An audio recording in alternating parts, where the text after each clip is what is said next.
ಉಡುಪಿಯಲ್ಲಿ 2 ದಿನಗಳ ಹಿಂದೆ ತಡರಾತ್ರಿ ವೇಳೆಗೆ ವೈದ್ಯರೊಬ್ಬರ ಮನೆಗೆ ತೆರಳಿ ದಾಂಧಲೆ ನಡೆಸಿದ ಹಾಗೂ ರಕ್ಷಣಾ ಸಮಯದಲ್ಲಿ ತಪ್ಪಿಸಿಕೊಂಡಿದ್ದ ಮಾನಸಿಕ ಅಸ್ವಸ್ಥ ವ್ಯಕ್ತಿಯನ್ನು ಪತ್ತೆ ಹಚ್ಚಿ ರಕ್ಷಿಸಿ ಬಾಳಿಗ ಆಸ್ಪತ್ರೆಗೆ ದಾಖಲಿಸಲಾಗಿದೆ.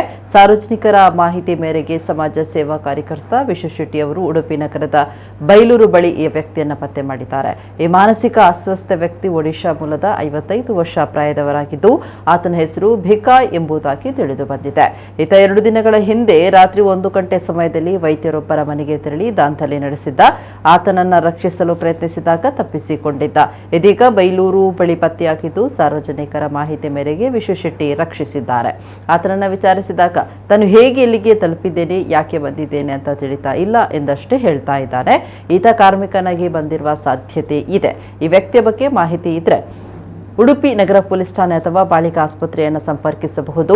ರಕ್ಷಣಾ ಕಾರ್ಯಾಚರಣೆಯಲ್ಲಿ ಕೊರಂಗರಪಾಡಿ ಬೈಲೂರಿನ ಪ್ರವೀಣ್, ರಾಮದಾಸ್ ಪಾಲನ್ ಮತ್ತು ರಾಜೇಶ್ ಹೇರೂರು ಸಹಕರಿಸಿದರು.